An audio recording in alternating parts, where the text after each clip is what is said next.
Hi പ്രിയമുള്ളവരെ, പുതിയ പുതിയ ഭരണപരിഷ്കാരങ്ങൾ വന്നുകൊണ്ടിരിക്കുകയാണ്. മുസ്ലിം പള്ളികളില് പ്രാർത്ഥനയ്ക്കുള്ള ബാങ്ക് വിളി മുഴങ്ങുമല്ലോ. ആ സമയത്ത് ഒരു ദേശത്തും വിദേശ പതാക പാറരുത് എന്നുള്ള പഴയകാലത്തെ അധിനിവേശ പാരമ്പര്യം ഓർമ്മിപ്പിച്ചുകൊണ്ട് നമ്മുടെ തുർക്കിയിലെ പ്രസിഡന്റ് വളരെ മുൻനിരയിലേക്ക് വന്നിട്ടുണ്ട്. ഹാഗ്യ സോഫിയ പള്ളിയെ മസ്ജിദാക്കി മാറ്റിയല്ലോ. മ്യൂസിയം ആക്കുന്നതിനേക്കാൾ എന്തുകൊണ്ടും നല്ലത് മുസ്ലിം പള്ളി തന്നെയായിരുന്നു എന്ന് അവർ തന്നെ തീരുമാനിച്ചു. അങ്ങനെ തുർക്കിയുടെ സാമ്രാജ്യത്വ പാരമ്പര്യം ഒന്നുകൂടി ഓർമ്മിപ്പിച്ചുകൊണ്ടാണ് ഉർദുഗാൻ മുമ്പോട്ട് വന്നിരിക്കുന്നത്. മോസ്കിൽ നിന്നുയരുന്ന നമസ്കാരത്തിലേക്ക് വരൂ, അള്ളാഹു ഏറ്റവും വലിയവനാണ്, നിങ്ങൾ വിജയത്തിലേക്ക് വരൂ, അള്ളാഹുവിന്റെ ദൂതനാണ് മുഹമ്മദ് നബി എന്ന് ഞാൻ സാക്ഷ്യം വഹിച്ചിരിക്കുന്നു എന്നൊക്കെയുള്ള അത്തരം കീർത്തനങ്ങൾ പള്ളികളിൽ നിന്ന് മുഴങ്ങുമ്പോൾ ഒരു ദേശത്തും വിദേശ പതാക പാറരുത്. കാരണം അള്ളാഹു അത് ഇഷ്ടപ്പെടുമോ? നമ്മുടെ ശബ്ദം മാത്രം അള്ളാഹു വലിയവനാണ് എന്നുള്ള ഈരടി മാത്രം അന്തരീക്ഷത്തിൽ മാത്രമല്ല മുഴങ്ങേണ്ടത്, ഓരോ മനുഷ്യന്റെയും കാതുകളിലേക്ക് ആ ശബ്ദം തുളച്ച് കയറുന്നതിനു വേണ്ടിയാണ് നമ്മൾ കഷ്ടപ്പെടുന്നത്. വേറെ ഒരു വിദേശ പതാകയും ആ സമയത്ത് ഒരു ദേശത്തും പൊങ്ങാതിരിക്കുന്നതിനു വേണ്ടിയും. ഒരു പള്ളി ഉദ്ഘാടന ചടങ്ങിലാണ് തുർക്കി പ്രസിഡന്റിന്റെ വികാരഭരിതമായ ഈ വാക്ക്.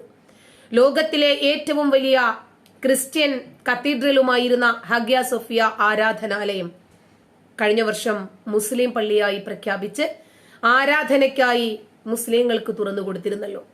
ഈ നാടുകളെല്ലാം നമ്മുടേതാക്കി മാറ്റിയത് നമ്മുടെ രക്തവും നമ്മുടെ പതാകയും മസ്ജിദുകളിൽ നിന്നുയരുന്ന പ്രാർത്ഥനകളും കൊണ്ടാണത്രേ. അതുകൊണ്ട് ഹാഗ്യ സോഫിയ ഒരു മസ്ജിദായി വീണ്ടും തുറന്നു കൊടുത്തു. അതുകൊണ്ടാണ് ഹാഗ്യ സോഫിയ ഒരു പള്ളിയായി തന്നെ, മസ്ജിദായി തന്നെ വീണ്ടും തുറന്നു കൊടുത്തത്. അത് നമ്മുടെ വിജയ ചരിത്രത്തിന്റെ ഭാഗമാണെന്നും തുർക്കി പ്രസിഡന്റ് പ്രസ്താവിക്കുന്നു. തുർക്കിയിലെ മുഴുവൻ മോസ്കുകളിലും ഇങ്ങനെ തന്നെ ആയിരിക്കും നിയമം. കാരണം അവിടെ ഈ ബാങ്കൊലി മുഴങ്ങുമ്പോൾ ദേശത്തൊരിടത്തും വേറെ ഒരു പതാക പൊങ്ങാൻ പാടില്ല.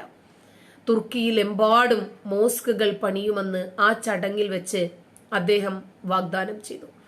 ഓട്ടോമൻ സാമ്രാജ്യ ദിനങ്ങളെ ഓർമ്മിപ്പിച്ചുകൊണ്ട് 2018 ഫെബ്രുവരിയിൽ എർദോഗാൻ ഇങ്ങനെ പറഞ്ഞിരുന്നു. 100 വർഷം മുമ്പ് കണ്ണീരോടുകൂടി പിൻവാങ്ങിയപ്പോൾ ആ നാടുകൾ, അതായത് സിറാക്ക്, ഇറിയ, ഗ്രീസ്, നമ്മുടെ ഹൃദയത്തിൽ നിന്ന് നമ്മൾ മായ്ച്ചു കളഞ്ഞു എന്ന് ചിന്തിച്ചവർക്ക് തെറ്റുപറ്റി. ഭൂപടത്തിൽ സിറിയയും ഇറാഖും മറ്റു പ്രദേശങ്ങളും നമ്മുടെ ഹൃദയങ്ങളിൽ തന്നെ ഉണ്ടെന്നും അവ നമ്മുടെ സ്വന്തം ജന്മദേശത്തിൽ നിന്നും ഒട്ടും തന്നെ വ്യത്യാസമുള്ളതല്ലെന്നും കിട്ടുന്ന എല്ലാ അവസരങ്ങളിലും നമ്മൾ പറയാറുണ്ട്. ഇൻഷാ അല്ലാഹ് ഭാവിയിലേക്ക് നമ്മൾ ആസൂത്രണം ചെയ്യുന്ന പരിശ്രമങ്ങളും ആക്രമണങ്ങളുമായി താരതമ്യം ചെയ്യുമ്പോൾ ഇതുവരെ ചെയ്തവ വളരെ നിസ്സാരമാണ്. സിറിയൻ നഗരമായ അഫ്രീനിലേക്ക് തുർക്കി നടത്തിയ കടന്നുകയറ്റത്തെ മതകാര്യങ്ങൾക്കുള്ള സർക്കാർ വകുപ്പിന്റെ മേധാവി വിശേഷിപ്പിച്ചത് ജിഹാദ് എന്നായിരുന്നു. തുർക്കിയിലെ ഭരണകക്ഷിയായ ജസ്റ്റിസ് ആൻഡ് ഡെവലപ്മെന്റ് പാർട്ടിയും പ്രതിപക്ഷത്തുള്ള കൂടുതൽ പേരും ഗ്രീസിന്റെ അധീനത്തിലുള്ള ദ്വീപുകൾ പിടിച്ചെടുക്കണമെന്ന അഭിപ്രായക്കാരായിരുന്നു. അവയെല്ലാം തുർക്കിയുടെ പ്രദേശങ്ങളാണെന്നാണ് അവരുടെ അവകാശവാദവും. ലോകം മുഴുവനും അള്ളാഹുവിന് വേണ്ടിയായി തീരുന്നത് വരെ യുദ്ധം ചെയ്യാനാണ് നമ്മൾ കൽപ്പിക്കപ്പെട്ടിരിക്കുന്നത്. ഇവരുടെയൊക്കെ മാനസികാവസ്ഥ എന്താണ് എന്നൊരു പക്ഷെ നമ്മൾ ചിന്തിച്ചേക്കാം. ഇവരല്ല ശരിക്കും പ്രതിസ്ഥാനത്ത് വരേണ്ടത്. കാരുണ്യവാനായ ഈ ലോകം സൃഷ്ടിച്ചു പരിപാലിക്കുന്ന തമ്പുരാനാണ് ഖുർആനിലൂടെ ആഹ്വാനം ചെയ്യുന്നത്. ഇന്നല്ലാഹ ഇശ്തറാ മിനൽ മുഅ്മിനീന അൻഫുസഹും വഅംവാലഹും ബിഅന്ന ലഹുമുൽ ജന്ന. നിങ്ങൾക്ക് ഞാൻ സ്വർഗം തരാം. നിങ്ങൾ എനിക്ക് വേണ്ടി തരേണ്ടത് എന്താണ്? നിങ്ങളുടെ ജീവൻ, നിങ്ങളുടെ സമ്പത്ത്, ഇത് രണ്ടും ഞാൻ ഇഞ്ഞെടുത്തിരിക്കുന്നു. അതിന് പകരമായി നിങ്ങൾക്ക് ഞാൻ 72 ഹൂറികളുള്ള സ്വർഗം തരാം, മദ്യപ്പുഴകളുള്ള സ്വർഗം തരാം, തരുണീമണികളായ സ്തനങ്ങൾ പൊങ്ങി നിൽക്കുന്ന സമപ്രായക്കാരായ മുത്തിനകത്തടപ്പി അടച്ച ചിപ്പി പോലെയുള്ള ചിപ്പിക്കകത്തടയ്ക്കപ്പെട്ട മുത്തുപോലെയുള്ള ഒരു മനുഷ്യനോ ജിന്നുകളോ ഇതിനു മുമ്പ് കണ്ടിട്ടില്ലാത്ത തൊട്ടിട്ടില്ലാത്ത വളരെ നിങ്ങൾ കണ്ടാൽ തന്നെ ആഗ്രഹം ജനിപ്പിക്കുന്ന രൂപത്തിലുള്ള ഹൂറിമാരെ തരാം. അതിനു പകരമായി നിങ്ങൾ എനിക്ക് നൽകേണ്ടത് എന്താണ്? എനിക്ക് വേണ്ടി നിങ്ങൾ കൊല്ലണം, എനിക്ക് വേണ്ടി നിങ്ങൾ കൊല്ലപ്പെടണം. ഇത് പറഞ്ഞത് ആരാണ്? അള്ളാഹു. ലോകം മുഴുവനും എന്റേതാക്കി മാറ്റാൻ എനിക്ക് പറ്റും, പക്ഷെ ഞാൻ ചെയ്യത്തില്ല. നന്നനച്ചാ പുലിയെ പിടിപ്പേ ആന ഊശിര് പോനാലും നനയ്ക്ക മാട്ടെ പടച്ചോൻ വിചാരിച്ചാൽ ലോകം മുഴുവനും ഇസ്ലാമിക ഭരണത്തിന്റെ കീഴിൽ അള്ളാഹുവിന്റെ ഖിലാഫത്ത് നടപ്പിൽ വരുത്താൻ അള്ളാഹുവിന് നിഷ്പ്രയാസം സാധിക്കും. പക്ഷെ അള്ളാഹു അത് ചെയ്യില്ല. ലോകത്തുള്ള മുഴുവൻ ചർച്ചുകളും അമ്പലങ്ങളും പിടിച്ചെടുത്ത് ഞങ്ങളുടെ പള്ളികളാക്കി മാറ്റും.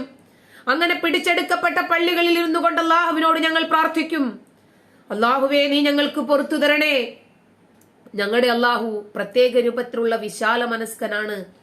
ആ അള്ളാഹു ഞങ്ങൾക്ക് പുറത്തു തരും. വ്യഭിചരിച്ചാലും പുറത്തു തരും, കൊള്ള ചെയ്താലും കൊല ചെയ്താലും പിടിച്ചു പറിച്ചാലും അപരനെ ദ്രോഹിച്ചാലും എന്ത് ചെയ്താലും പുറത്തു തരുന്ന ഒരു പടച്ച റബ്ബ് ഞങ്ങളുടെ കൂടെ ഉള്ളപ്പോൾ ഞങ്ങൾ എന്തിനു ഭയക്കണം? ഉറുദുകാൻ പറയുന്നത് ബാങ്ക് വിളി. ഈ ബാങ്ക് വിളിക്കുമ്പോൾ തന്നെ ഈ ആദാൻ എന്നാണ് അതിന്റെ പേര്. ആദാൻ വിളിക്കുമ്പോൾ നമ്മുടെ സമാധാനം പോയി കിട്ടും. ഈ കൊച്ചുവെളുപ്പാങ്കാലത്തൊക്കെ അലറിക്കൂക്കൽ എന്തോ ഒരു ബുദ്ധിമുട്ടുള്ള സംഭവമാണെന്ന് ആലോചിച്ച് നോക്കിയാൽ പല ആൾക്കാരും മതേതര ഊളകൾ ഇത് പറയാത്തത് എന്തുകൊണ്ടാണെന്ന് അറിയാമോ? എതിർപക്ഷത്തുള്ളത് വാളുകൊണ്ട് പടുത്തുയർത്തിയ മതത്തിന്റെ അനുയായികളാ. പറഞ്ഞാലേ കഴുത്തിന്റെ മുകളിൽ ഈ സാധനം ഇല്ലെങ്കിൽ വലിയ വൃത്തികേടായിരിക്കും കാണാൻ. അപ്പോ അത് വേണമെന്ന് ആഗ്രഹിക്കുന്ന ആൾക്കാർ ഒരിക്കലും പറയില്ല. നന്ദി. ഇസ്ലാമിസ്റ്റുകൾ എന്താണെന്നും അവരുടെ ലക്ഷ്യം എന്താണെന്നും അവരുടെ ശരിയായ സ്വഭാവം എന്താണെന്നും വ്യക്തമായി അനുഭവിച്ചറിഞ്ഞ ഒരു ഭരണാധികാരിയാണ് ഫ്രാൻസിന്റെ ഭരണാധികാരി.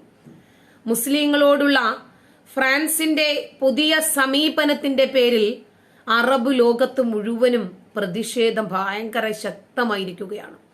മുസ്ലിങ്ങളോടും ഇസ്ലാമിനും നേരെയുള്ള ഫ്രഞ്ച് പ്രസിഡന്റായ ഇമ്മാനുവൽ മാക്രോണിന്റെ സമീപനം മുൻനിർത്തി അദ്ദേഹത്തിന്റെ മനോനില പരിശോധിക്കുകയും ചികിത്സിക്കുകയും വേണമെന്നാണ് തുർക്കി പ്രസിഡന്റായ റജബ് തൊയ്യിബ് ഉർദുഖാൻ പറഞ്ഞത്. ഇപ്പോ ഫ്രാൻസില് എന്തുകൊണ്ടാണ് ഇത്തരത്തിലുള്ള ഒരു മാറ്റമുണ്ടായത് എന്ന് നമുക്കറിയാം. സാമുവൽ പാറ്റി എന്ന് പറയുന്ന അഭിപ്രായ വ്യത്യാസത്തിന് ക്ലാസ് എടുത്തു കൊടുത്ത അധ്യാപകന്റെ തലയരിഞ്ഞ വിദ്യാർത്ഥി ആ തലയുമായി നിന്ന് ഇറ്റിറ്റു വീഴുന്ന ചോരത്തുള്ളികൾക്ക് നടുവിൽ നിന്ന് സെൽഫി എടുക്കുന്നു, സോഷ്യൽ മീഡിയയിൽ പോസ്റ്റ് ചെയ്യുന്നു. ഇവരെ ഇനിയും ഇവിടെ വച്ചു വാഴിച്ചാൽ നമുക്ക് പണി കിട്ടുമെന്ന് മനസ്സിലാക്കിയ മാക്രോൺ നയം മാറ്റുന്നു. അപ്പൊ നമ്മുടെ ഉർദുഖാൻ പറയുന്നത്, മറ്റൊരു മതത്തിൽ വിശ്വസിക്കുന്ന ലക്ഷക്കണക്കിന് പൗരന്മാർ ഉൾപ്പെടുന്ന സമൂഹത്തോട് ഈ വിധം പെരുമാറുന്ന ഒരു രാഷ്ട്ര തലവനെ കുറിച്ച് എന്ത് പറയാനാണ് കഴിയുക എന്ന് അദ്ദേഹം വിലപിക്കുന്നു. ഒന്നാമതായി മാനസിക പരിശോധന നടത്തുക എന്നതല്ലാതെ എന്തു പറയാനാണത്രേ. കൈസേരി നഗരത്തിൽ നടന്ന ഒരു യോഗത്തിലാണ് ഉർദുഖാൻ ഇത് വ്യക്തമാക്കുന്നത്. ഇസ്ലാമിക മൗലികവാദത്തെ പ്രതിരോധിക്കാനും ഫ്രാൻസിന്റെ മതേതര പ്രതിച്ഛായ സംരക്ഷിക്കാനുമുള്ള പദ്ധതികൾ അനാവരണം ചെയ്ത മാക്രോണിന്റെ പുതിയ നയങ്ങൾക്കെതിരെയാണ് തുർക്കി ഭരണാധികാരിയുടെ ആക്രമണം. ഫ്രാൻസുകാര് സമാധാനം ആഗ്രഹിക്കുന്നെങ്കിൽ നമ്മൾ ഠപ്പാർ പഠാർ, നമ്മൾ ടപ്പേ ടപ്പേ ടപ്പേ, നമ്മൾ അതാണ് ആഗ്രഹിക്കുന്നത്. നമുക്കിങ്ങനെ ചോര വീണ മണ്ണിൽ കുടുങ്ങി നമുക്ക് നടന്നു പോണം. തുർക്കിയുടെ പ്രസ്താവന അംഗീകരിക്കാൻ കഴിയാത്തതാണെന്നും അതിനാൽ തങ്ങളുടെ സ്ഥാനപതിയെ തിരികെ വിളിക്കുന്നതായും ഫ്രാൻസ് പ്രതികരിച്ചിട്ടുമുണ്ട്. ഈ വിഷയത്തിൽ ഫ്രാൻസിൽ മാത്രമല്ല ലോകവ്യാപകമായി വലിയ പ്രതിസന്ധി നേരിടുന്ന മതമാണത്രേ ഇസ്ലാം. ഇസ്ലാം കാരണം മറ്റ് നാട് മുഴുവനും ലോകം മുഴുവനും ഭീഷണിയിലാണ് എന്ന് അനുഭവസ്ഥർക്കറിയാം. അപ്പോ വ്യാപകമായി ഫ്രാൻസിൽ മാത്രമല്ല ലോകവ്യാപകമായി വലിയ പ്രതിസന്ധി സൃഷ്ടിക്കുന്ന മതമാണ് ഇസ്ലാം എന്നാണ് മാക്രോൺ പ്രസ്താവിച്ചത്. ഫ്രാൻസിൽ മുഹമ്മദ് നബിയുടെ ഒരു കാരിക്കേച്ചർ ക്ലാസ്സിൽ കൊണ്ടുവന്ന് കുട്ടികളോട് എക്സ്പ്ലെയിൻ ചെയ്തു കൊടുത്ത ചരിത്ര അധ്യാപകനെ ആയിരുന്നു വിദ്യാർത്ഥി കൊലപ്പെടുത്തിയത്. അതുമായി കത്തിപ്പടർന്ന ഫ്രാൻസിലെ വലിയ പ്രതിഷേധങ്ങൾക്കൊക്കെ നമ്മൾ സാക്ഷിയായതാണ് സോഷ്യൽ മീഡിയയിലൂടെ. ഫ്രാൻസിൽ ഇപ്പോൾ തന്നെ വിദ്യാഭ്യാസ സ്ഥാപനങ്ങളിലും സർക്കാർ ഓഫീസുകളിലും ഹിജാബ് നിരോധിച്ചിട്ടുണ്ട്. അതായത് ആകെ മൂടുന്ന തുണി.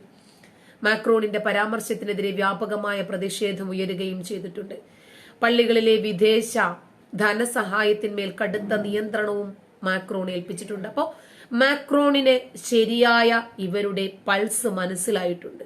അതുകൊണ്ട് ഇനി ഇവരുടെ തരികിട പരിപാടികളൊന്നും മാക്രോണിനോട് നടക്കില്ല എന്ന് അവർക്കും മനസ്സിലായി. മാക്രോൺ ഇവരുടെ പൾസ് അറിഞ്ഞു എന്ന് എല്ലാവരും മനസ്സിലാക്കിയിട്ടുണ്ട്.